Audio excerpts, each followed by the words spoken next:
নিজৰ সপোনবিলাক হয়তো বিপ্লৱত পৰিণত কৰিব পাৰিব। মই যোৱাকালি পালেনি হাইস্কুলত প্ৰায় 7.5 কোটি টকা দি নতুন এটা গৃহ নিৰ্মাণৰ কাম শুভাৰম্ভ কৰিছো আৰু তেনেধৰণে আৰু কেইখনমান স্কুলত আমি এনেধৰণে শুভাৰম্ভ কৰিছো যাতে অনাগত 40টা বছৰলৈ আন্তঃগাঁথনিৰ ক্ষেত্ৰত যাতে আমি অসুবিধা নাপাওঁ আৰু এই আত্মবিশ্বাসে তেওঁলোকে ভৱিষ্যতৰ পৰিকল্পনাত আৰু অধিক শক্তিশালীভাৱে আগবাঢ়িব পাৰিব। আমি চৰকাৰখনে আন্তঃগাঁথনি কৰি দিম, আমি চৰকাৰখনে সকলো ব্যৱস্থা কৰি দিম, কিন্তু শিক্ষকসকলে শিক্ষাৰ লগতে আমাৰ ল'ৰা ছোৱালীবিলাকক আত্মবিশ্বাসেৰে কেনেকৈ উজ্জ্বলিত হৈ আগবাঢ়ি যাব পাৰে তাৰো পৰিৱেশ তাত তৈয়াৰ কৰিব লাগিব, যাৰ যোগেদি আমাৰ ছাত্ৰ সমাজে ভৱিষ্যতে আমাক একদম গৌৰৱান্বিত অসমীয়া হিচাপে আমাৰ ভাৰত আৰু পৃথিৱীখনত চিনাকি দিব পাৰিব। মই বৰ বেছি দীঘলীয়া নকৰো, সকলোলৈ ধন্যবাদ জনাই শুভেচ্ছা জনাই ভৱিষ্যতৰ উজ্জ্বল কামনা কৰি মই মোৰ দুআষাৰ ইমানতে সামৰণি মাৰিছো।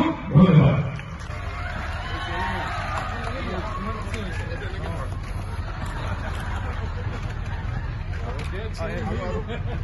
Soyanika Devi, Bokota Memorial Higher Secondary School.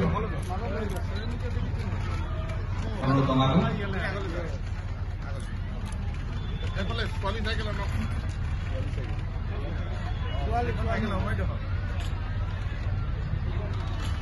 Our sister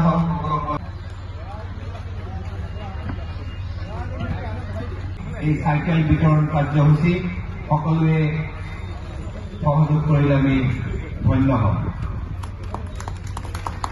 ধন্যবাদ সকলোৱে। এবাৰ পুনৰবাৰ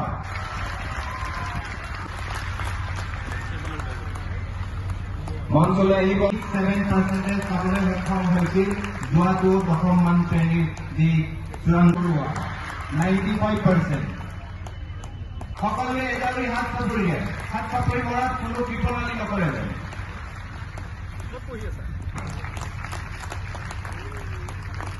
আগুৱাই থাকিব চয়নিকা বৰুৱা।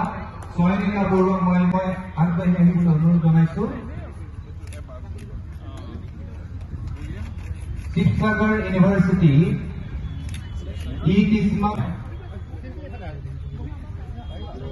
তেখেতলোকক আমি একোখনকৈ একনলেজমেণ্ট ৰিচিপ্ট প্ৰদান কৰিছো।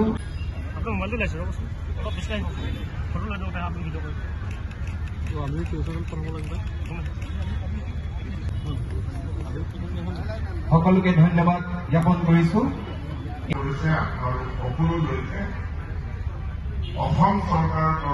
11 তাৰিখৰ পৰা বিকাশৰ 12 দিনৰ এক যাত্ৰা মাননীয় মুখ্যমন্ত্ৰী ডক্টৰ হিমন্ত বিশ্ব শৰ্মাৰ নেতৃত্বত আৰম্ভ হৈছে আৰু এই বিকাশৰ যাত্ৰাত আমাৰ 4টা বিভাগ, শিক্ষা, বিত্ত, উদ্যোগ বিভাগ, এই 4টা বিভাগৰ অধীনত আমাৰ হিতাধিকাৰীসকললৈ তেওঁলোকৰ বিভিন্ন ধনৰাশি আৰু তেওঁলোকৰ বঁটাসমূহ আমি বিতৰণৰ কাৰ্যসূচী লৈছিলোঁ। আৰু আজি শিৱসাগৰ জিলাত আমি শিক্ষা বিভাগৰ অধীনত বাণীকান্ত কাকতি বঁটা, য'ত এখনকৈ স্কুটি প্ৰায় 1700 ছাত্ৰ ছাত্ৰীয়ে লাভ কৰিছে জিলাখনত। তাৰ উপৰি আনন্দৰাম বৰুৱা বঁটা, মেট্ৰিকত 75% নম্বৰ লৈ পাছ কৰা প্ৰায় 1200 ছাত্ৰ ছাত্ৰীয়ে বঁটা লাভ কৰিছে। আৰু ইয়াৰ উপৰিও 9ম শ্ৰেণীত অধ্যয়নৰত 7700 ছাত্ৰ ছাত্ৰীলৈ চাইকেল বিতৰণৰ কাৰ্যসূচী আজি আমি শুভাৰম্ভ কৰোঁ।